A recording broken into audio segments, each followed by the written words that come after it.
Let me teach you graph transformations. This is a great topic to nail because so many people don't learn it properly.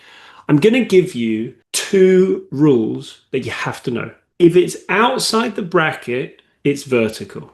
If it's inside the bracket, it's horizontal. I'm not even going to tell you what I mean by that. You guys are like, well, what bracket? What do you mean outside the bracket? Let me just say that again. If you're outside, you are walking around, you're vertical. If you are inside, you're sat in your bed, you're sat on your sofa, you are horizontal. That is the one biggest rule that you guys need to know.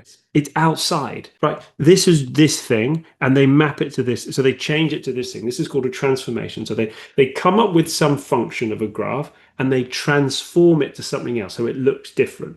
And it's just got to ask yourself, is it inside or outside?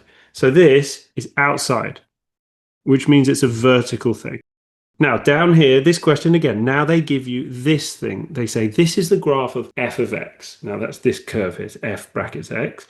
Then they change it. Now it's changed. Like this 2 is different, and then this -1. So each of those represent a transformation. And a transformation is like you move it up, down, left, or right, or you flip it, or this is only for IGCSE, you stretch it or squash it. If you're just doing GCSE, you don't need to know stretch or squash. You just need to know the up, down, left, right, and the flipping it. But the 2 here, is it inside or outside? It's outside, right? It's outside that thing. And so this is a vertical thing.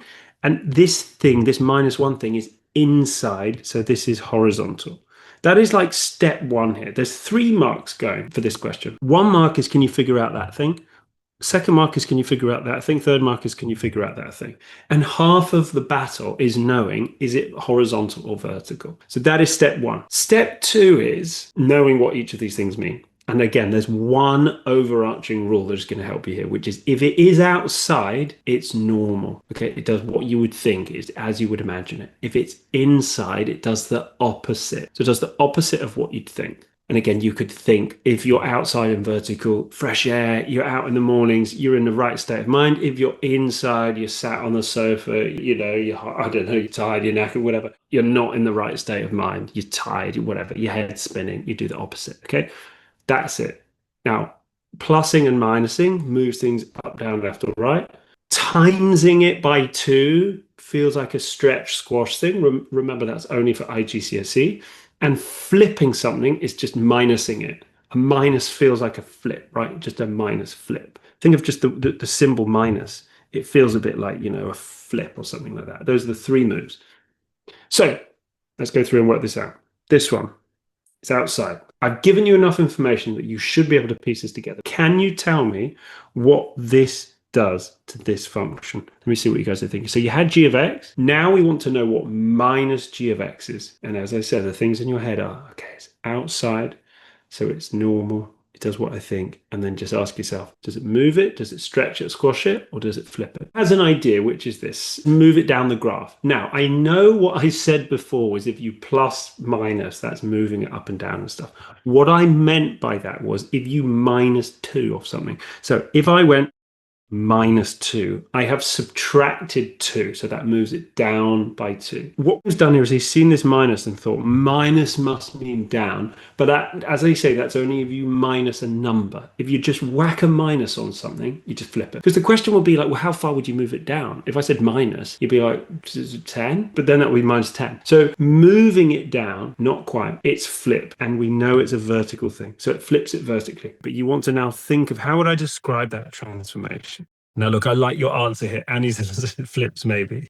Now, I know this isn't what you would write in the exam, right? But flips maybe is exactly what you should think in your head. Okay. Now, see if you can convert that to like maths talk. So do you guys know how you would convert?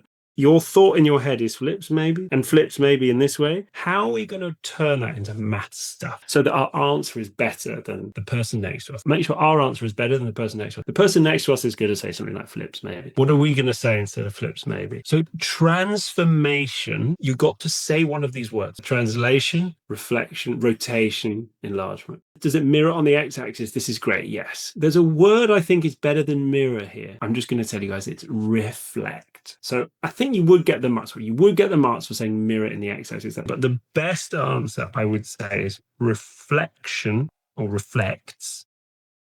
And we won't say flips maybe. We'll say reflection in the x-axis.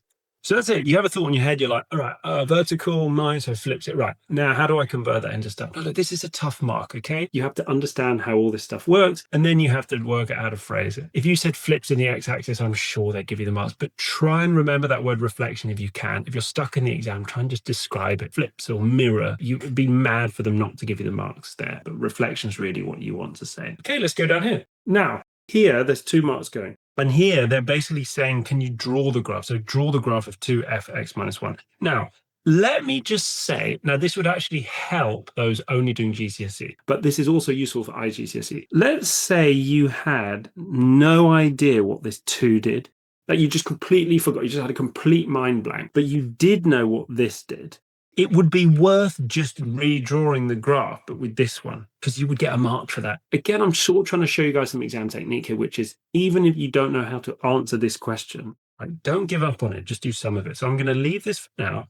I'm just going to try and do this thing. So now, what do you guys think this -1 actually does to the graph? Is it going to move it up or down or left or right? Is it going to stretch it or squish it? Is it going to flip it? Now, I had an idea at the beginning, which was move it up, and then you changed it. So you might think up or down. So just remember that first thought. And I would really encourage you to slow down and just go, right. First step is it inside or outside? And remember that thing, if you're outside, you're vertical. If you're inside, you're horizontal. This -1 is inside. It's on the inside. It's a horizontal. So I know that he says move it down. Down is not going to be right just because down is a vertical thing. So down would be if this was basically 2f of x minus 1 or something like that, f of x minus 1, so something like that. That would be moving it down because it's outside, so it's down. This is inside, so yeah. You guys got this right. You would think that minus would move it to the left, but remember, it moves it to the right by wherever that number is.